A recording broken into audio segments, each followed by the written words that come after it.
என்ன அன்பு, எதுக்கு இப்படி பண்றீங்க? நேத்து நீ பண்ணதை விடவா எனக்கு வேற ஒரு பொண்ணை பார்த்து கல்யாணம் பண்ணி வைங்கன்னு எதுக்கு எங்க அம்மாட்ட சொல்லிட்டு வந்த? எல்லாம் உங்க வாழ்க்கை வீணா போயிடக்கூடாதுந்தே அப்படி பேசுன. இந்த வார்த்தை எப்போ உன் வாயிலிருந்து வந்துச்சோ அப்பவே அதெல்லாம் வீணா போச்சு. இதுக்காக நம்ம காதலிச்சோம்? எனக்கு நீ வேணும், உனக்கு நான் வேணும்னு இவ்வளவு போராடி ஒண்ணு சேர்ந்தோம். யாரோ ஒரு பொண்ணை கல்யாணம் பண்ணிக்கவா நான் இவ்வளவு கஷ்டப்பட்டேன்.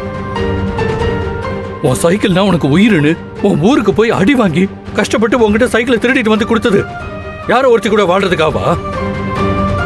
மகேஷ் சார் தலையில கல்ல தூக்கி போட்டு கொல்ல வரும்போது செத்தாலும் உனக்காக சாகணும்னு சாக தயாரா இருந்தானே, எதுக்காக? யாரோ ஒரு பொண்ணு கூட வாழ்றதுக்கா? மகேஷ் சார் நான் கொல்ல பார்த்தேன்னு பழி போட்டு போலீஸ் என்ன அடிச்சு கொல்ல பார்த்தப்போ அப்ப நீ உன் உயிரை கொடுத்து காப்பாத்தினியே, அது எதுக்காக? நான் ஏதோ ஒரு பொண்ணு கூட வாழ்றதுக்காவா?